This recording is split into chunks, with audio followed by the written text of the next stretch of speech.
Good afternooning or good morning, depending on where you're at. Jason here, host of the BombCast. Saw some of you guys already jumping on, leaving some comments. Thank you, everyone, for joining us. Drop a comment in, give us a heart, a like to know that you're watching. Let us know where you're coming to us from. I'm excited about today's episode. We have Veronica on, and we're going to get into some unique strategies on how you can be growing your business, some things that have come from her and her practical experience. So before I go on any further, Veronica, why don't you go ahead and introduce yourself?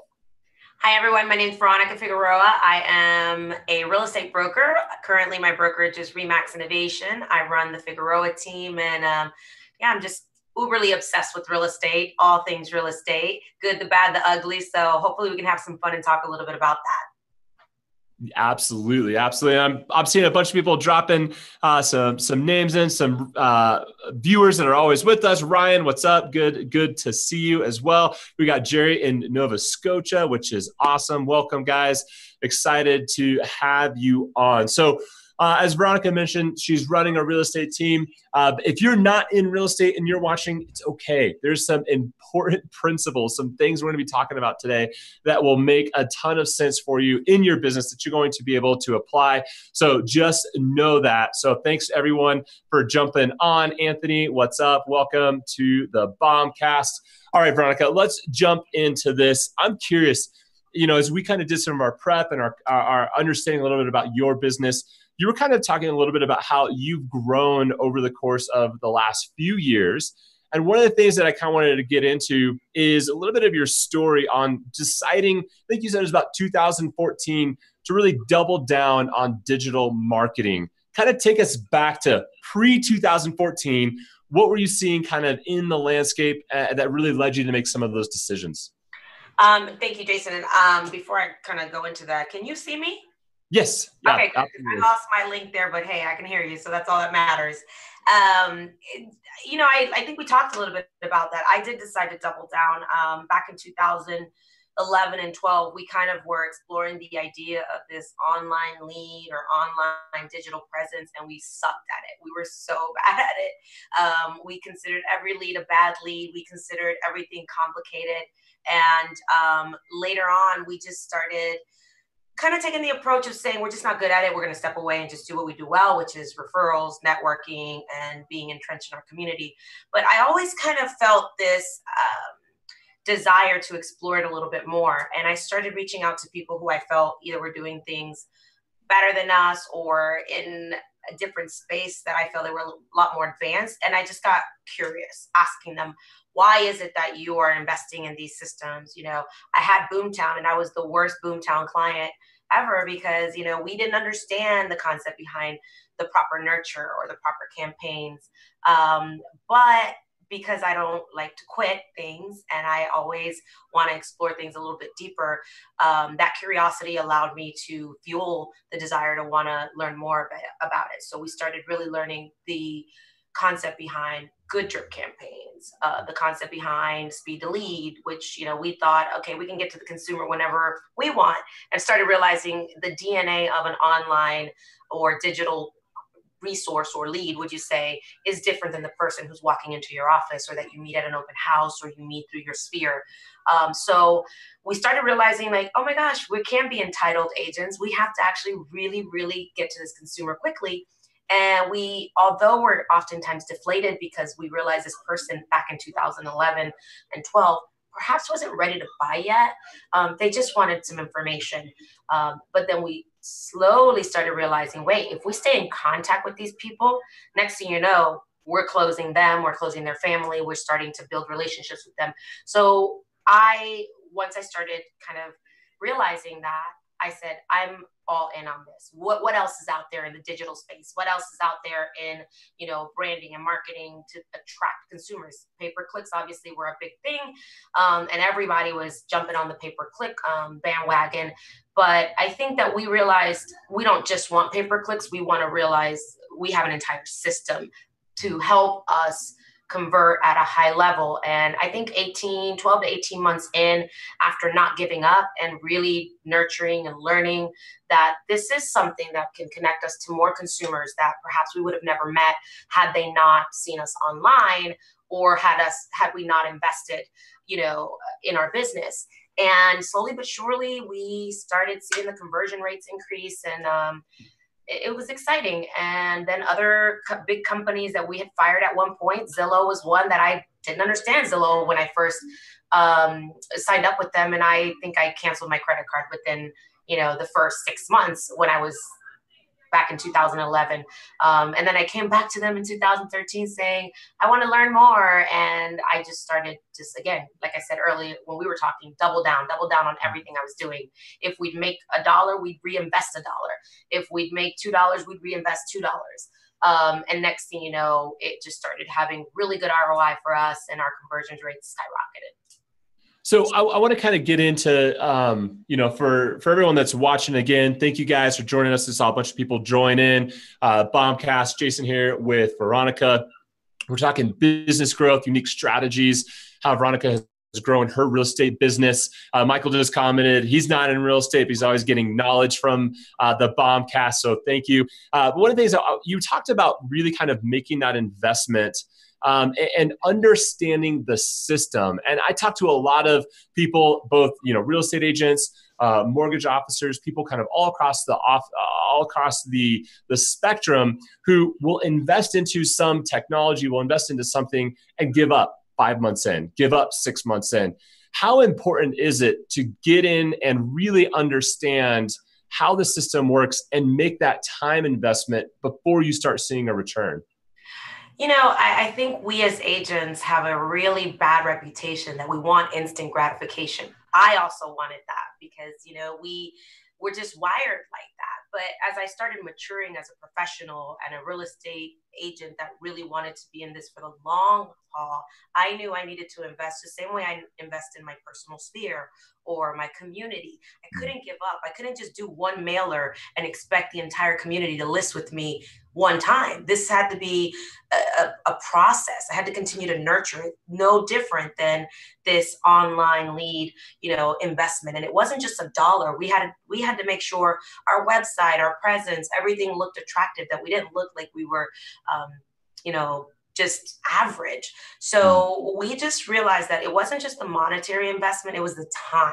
We had to give this time to nurture, time to develop. And the same way when you're trying to farm a community, I just felt that I was trying to farm a pillar of my business, which if I go to the nail salon, I'll have people say, I've seen you online, and at that point I know. And some people say, well, what's your ROI?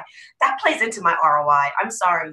That brand awareness has been huge for us to, I would say, layer the type of marketing that we do and the type of investment that we do. In addition to the digital marketing, we also obviously want to have a presence in our community, shaking hands, kissing babies, being involved in the community. So even that's an investment. But yes, if you're going to do this, or the way we were able to be successful is because we realized what we were really bad at, what we needed help with, what we needed to implement, who we needed to reach out to that was doing it better than us, and make those investments of not just money, but time, and dedicating time to whiteboard out the process, understand where we're dropping the ball so that we could get better. So when we did get that opportunity to enjoy that abundance of business coming in, we wouldn't lose it because we didn't have the systems in place, which I'm a huge firm believer that I will share my failures because I've done it so well, so many times.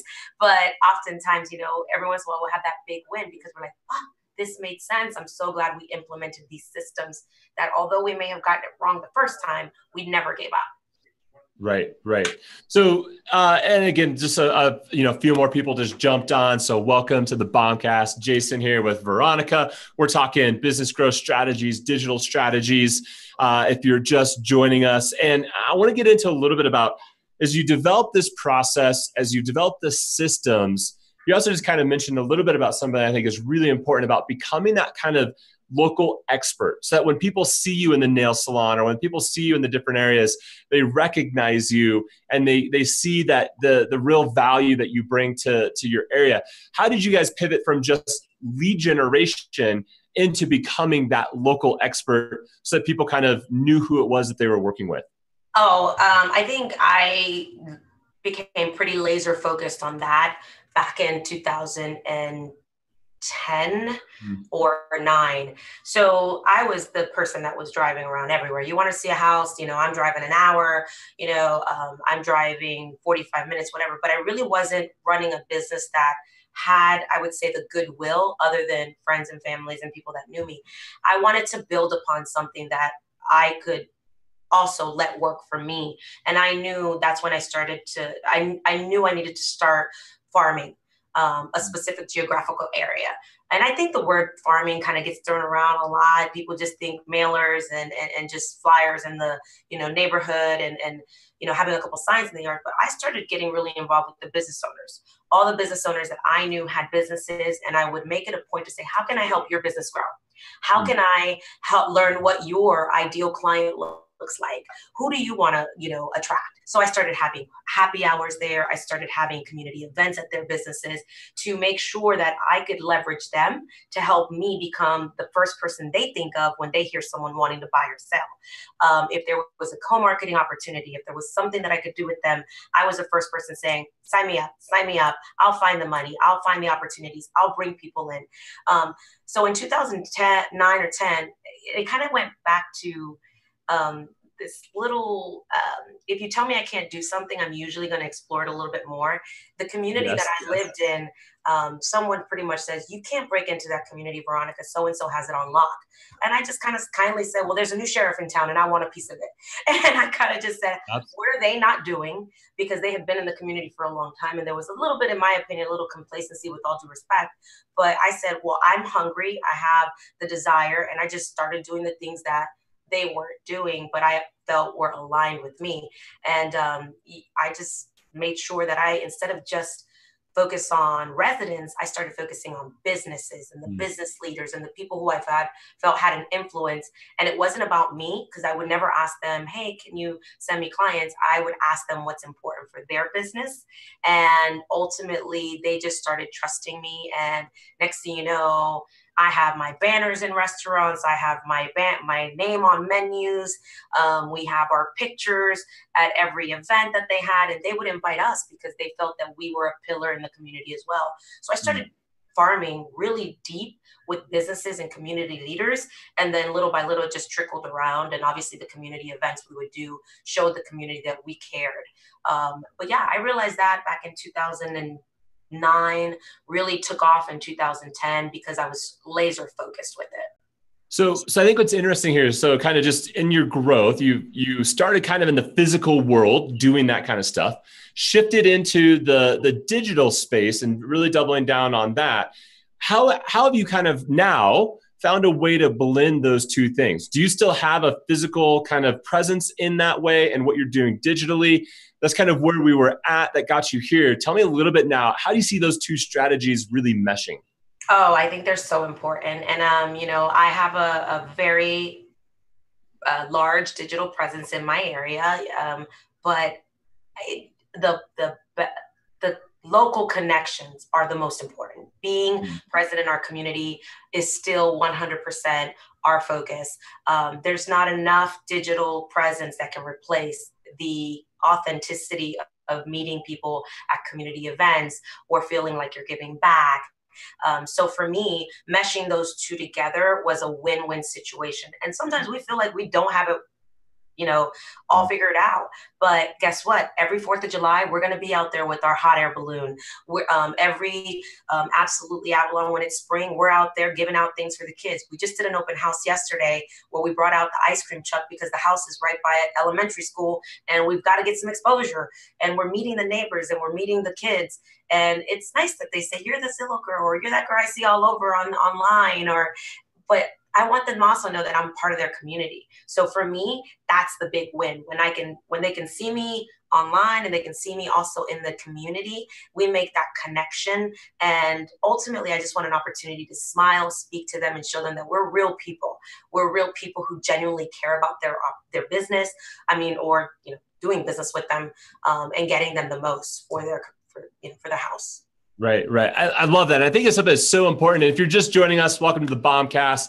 Jason here with Veronica, talking about business, marketing strategies, growth, both in the physical space and on the digital space. And when you think about trends and what's really happening out there, there is an absolute shift of people wanting to come back to the brick and mortar. And sometimes when you just begin watching what some of the bigger organizations out there are doing, companies like Amazon purchasing Whole Foods and taking their business from purely a digital space into the physical world. There's a shift there. And I think for everybody that's doing marketing, doing digital marketing, building their businesses, it's an important thing to be paying attention to, because there's something there, especially for anyone that's focused on the hyper local marketing. Because of the local presence, you got to have the digital exposure. But it's when you're there in person that you're really able to build trust, build knowledge and likability in ways that you just sometimes can't do online, which is often why there's such a powerful way of being on video, connecting this way, because people can see you and interact with you in meaningful ways. So tell me a little bit, you built a system, you built a process, you started converting more leads. You even mentioned kind of the process of having, inside ISRs or people that were calling on those leads, handing it off to agents, and kind of seeing a conversion there. Take us a little bit into that system, and then also how that system is kind of began to shift for you a little bit. Yeah, I think we've explored everything, as things started trending, just like a lot of agents out there, the buzz was online leads, and the buzz was ISAs, OSAs, who's calling FSBOs, expires, withdrawn, all of that operational side of the business, we've explored it. And then what we have realized is that we need to run a business that's authentic to who we are, right? And, we don't want to seem like we're the call center. We don't want to seem like, we are not truly, we're just trying to get the next listing. We really want to do a little bit more. And I think that's what we're talking about, the shift that we're seeing a lot more now is like, yes, we've sold a lot of homes and we are one of the most recognized agents in our market. But we don't want to sell the most homes now. We want to make the most connections. We want to have the most opportunity to really meet that family and engage with them. And we get to kind of decide who we don't want to do business with.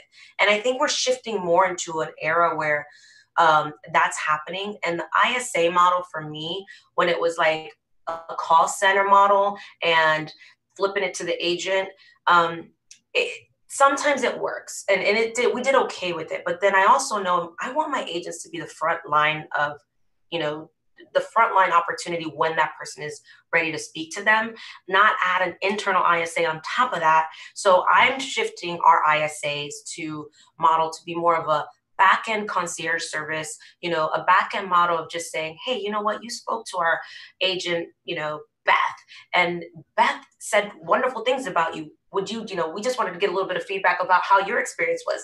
I think we're missing the mark on that customer service experience as the team leader, and just because agents are putting deals on the board or we're seeing closings, it's not enough for me. For me, I want to kind of bring in that HR or customer service approach that I had when I worked in hospitality and just say, would you let us know how we're doing? And I love that these bigger companies are also on this. They're all shifting on service. Well, we can't service what we don't know and what we don't have a relationship with. So we're wanting to build that relationship, but I want my agents to have an opportunity to build that relationship first. So that's why I've kind of done away with the ISA model up front, and just we have our team helping make those initial conversations, and then we come on the back end to say, how was your experience, and is there anything that we can do? And I'm here if you need me, because you've allowed us to represent you, knowing that we are an operation. We're not just a, single agent, but we want you to know that we can still give you that care, and that we still care, and that we want to give you that 10-star level service, even if you and I physically have not met yet. So that's what we're at. I think, that's a significant shift, right? Especially in kind of the lead world for anyone that's watching. Again, if you have questions, drop them in. We're watching the comment thread. We can make sure that we're asking Veronica the things that are on top of mind for you. But what I think is fascinating about that is, there's so much movement towards the digital lead and getting more email addresses, and how do you capture those email addresses and how do you work them into your funnel? And you're flipping that and saying, you know what, okay, when people come in, instead of just turn and burn and trying to have as many conversations and getting them to the transaction, we're going to focus on building that relationship. And one of the tactical things that you were mentioning that you guys do is after an agent reaches out and has an initial conversation, you're basically sending almost a follow-up survey that's more customer service oriented that says, how did that conversation go? Are you thinking about possibly moving forward? And mentioning that may be able to bring up some flags that maybe there wasn't a connection with the agent, and you can repurpose, recycle them to another agent that might connect with them better instead of losing that lead altogether. How is that working? Talk a little bit about kind of that process.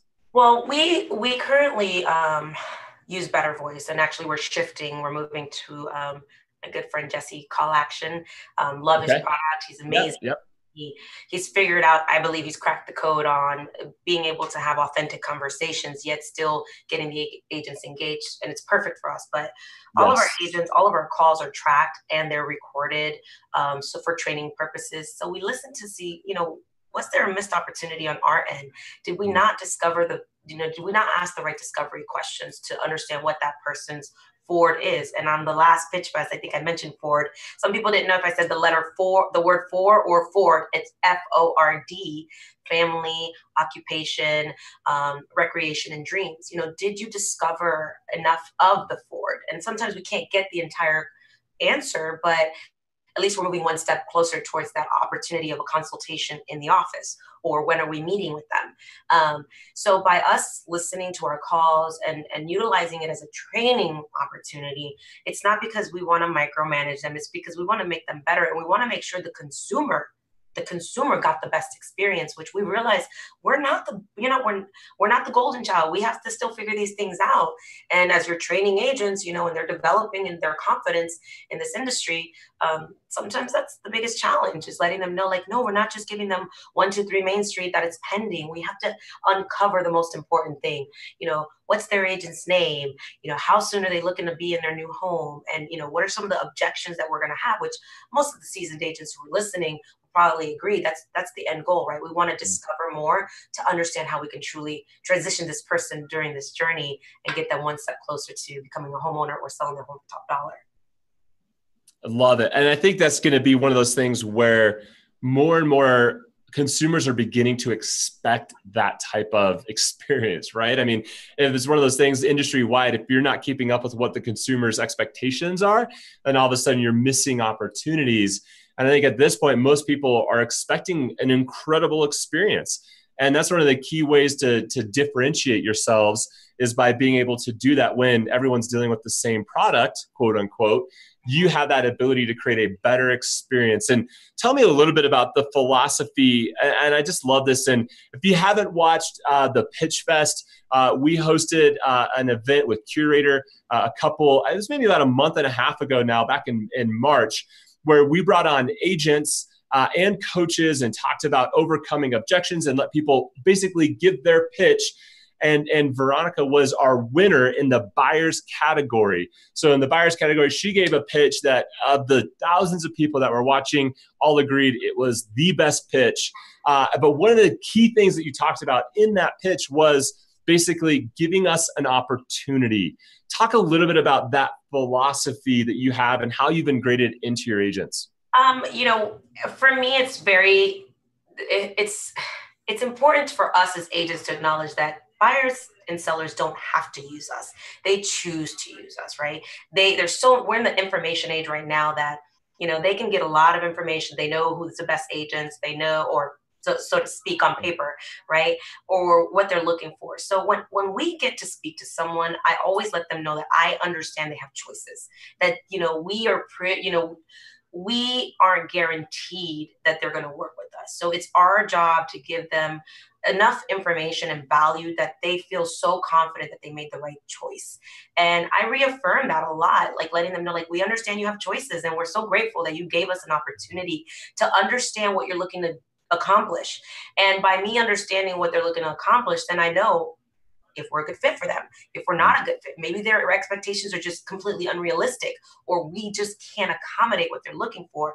But I think it's a choice both ways, right? We as well get to make a choice. Do we want to work with them? But it is an opportunity. And I say that, like, I want people to think about me when they're thinking about buying and selling, and give me an opportunity to talk to them. Can't guarantee they're going to work with me, but give me an opportunity to talk to them. Weigh your options. Let's talk about what we bring to the table. And then from there, we can build a really great working relationship. Hopefully, sometimes we turn them into a lot of friendships, and future clients and referrals. But it is an opportunity. It is, when I walk into an appointment, I don't go in there saying, you made the right choice, you picked the best agent. I have to show that. We do pre-listings for all of our listings. I give them all the information ahead of time, because when I sit in their living room, it's not the Veronica show. It's about them, but I listen enough during the initial pre-listing phase of our, we say LP Mama, right? We screen them with those questions on the buy side, and we flip it on the list side as well, understanding where they want to sell, where their home is located, why they want to move, obviously those important bullet points, but always engaging with them as far as what's important for them, but understanding that I'm not guaranteed their business. So the best listener is going to usually win, the person they trust the most, the person that they feel that there's a better connection. But we all know that, but sometimes we forget about it as agents, that this is our opportunity to sit with someone who has options. They're not obligated to use us. So we have to wow them. And if we get fired, maybe we deserve to get fired. Yeah. It's a great way to think about it. And it's a great perspective to make sure it keeps you a little bit just humble. And when people, I think sometimes, especially in sales, when people have objections, it's easy to be like, well, why would they have an objection against whatever services I'm providing? Because you're so in it that you kind of forget that there are options that are out there. And it's your job to make sure that they understand how you're solving their pains in the most meaningful way to them. And that's sales 101. It doesn't matter what industry you're in. Ultimately, that's what it's all about when it comes to that. So we're coming here to about the top of the hour. I want to make sure I'm respectful of Veronica's time. We told her we'd be taking about half hour. So if you have any questions, please pop it in. But Veronica, a question that I love to ask at the end of each BombCast. It's a little bit off. I didn't prep you for this, but it's okay. Love getting just kind of your honest perspective. But when you think about the next 6 months, what is the thing that you're just absolutely obsessed about implementing into your business? So in the next 6 months, what are you just obsessing on right now? I want to get customer satisfaction skyrocketing. And I know that the only way we're going to do that is by uncovering some difficult conversations that we may not want to hear about, the areas we can improve. I'm obsessed with uncovering where we're not good at right now so that we can get better, not boasting about what we're already good at. I really want to discover where are our flaws. And I think the only way that's going to happen is by listening more to what our clients are saying, asking them those uncomfortable questions that we don't want to hear, that we sucked. Nobody wants to send a review to a client who didn't have the best experience. But how can we avoid those experiences from happening again? I've picked up listings because I've responded to a negative review, and sellers have said, we loved how you said that you're going to utilize this as an opportunity to acknowledge, address, and affirm and reassure that this isn't going to happen again. I didn't make that up. Apple does that, So for me, it's about us discovering where we have flaws, getting the consumer's answer, not what we think, their consumers' answer, so that we can come back stronger in 2019. 2018 for us is a year where we get to reflect that we've had a lot of success, but if we want to continue to be successful, we have some self-evaluation to do, a lot of it, to truly make sure we keep up with what consumers' needs are, not our needs. Love it. So good. So good. Well, thank you everybody that's joined us today. A couple things. Make sure you hit those 3 dots in the top right-hand corner and turn on notifications. That way you will know when we go live next on the BombCast.